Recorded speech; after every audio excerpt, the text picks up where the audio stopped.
Is Witcher Season 3 better than the second? Does it suck like most of Netflix's shows do?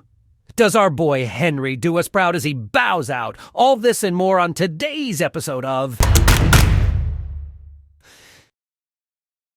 the melodrama, the spectacle, the sorcery.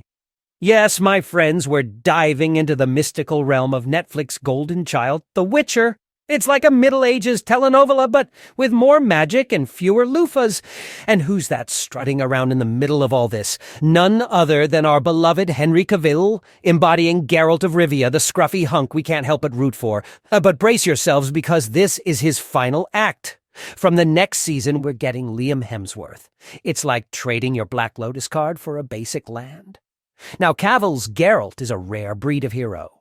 He's as dry as the deserts of Arrakis and as dirty as a hobbit's foot, but there's something about him that keeps us spellbound.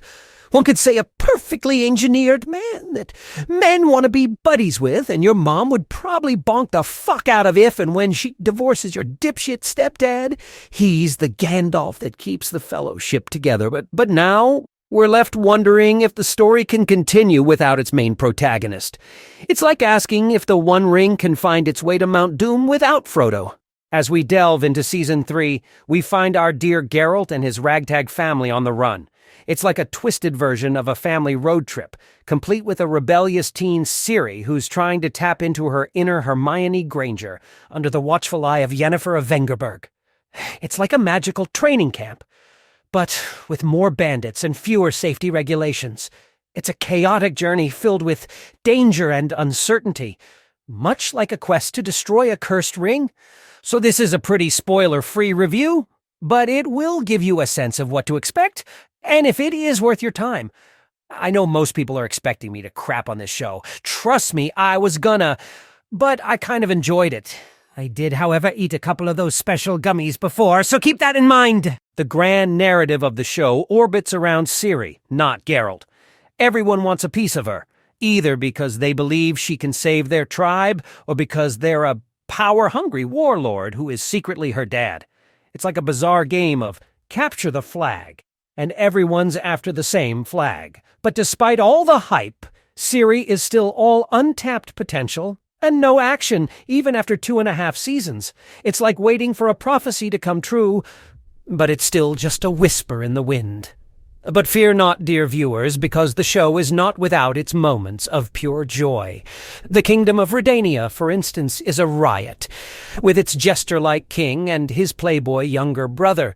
It's like watching a royal comedy, complete with witty banter and surprising romantic twists. I know it sounds bad just saying it, but it's a refreshing break from the tension, much like the Shire in the midst of Middle-earth's chaos. And let's not forget the monsters. Oh, the monsters!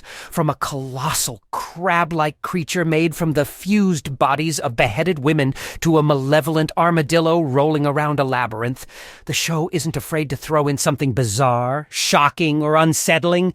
It's like a bestiary straight out of a Dungeons & Dragons campaign, but with more blood and fewer saving throws. Not to ruin anything, but Netflix is kind of pulling a Stranger Things on us with this season, splitting it into 2 5-and-5 episodes, giving us a fun cliffhanger and plenty to anticipate for when the next half drops later in the summer. Like I said, I liked it. I was surprised that I did, as pretty much everything has been crap lately on TV and in the theater. So can the show survive without Henry Cavill? It's like asking if Hogwarts can function without Dumbledore.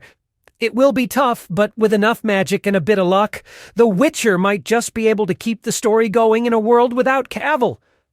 But for now, let's just enjoy the tale while it lasts. After all, every good story must come to an end, even if we're not quite ready for the final chapter. As we bid farewell to Cavill's Geralt, we can't help but feel a sense of loss. It's like saying goodbye to a beloved character in a favorite book. It's a painful parting, but it's a necessary one. After all, the story must go on, and so must the show. But let's not dwell on the negatives. After all, The Witcher is more than just Cavill's Geralt. It's a rich tapestry of characters, each with their own stories and motivations.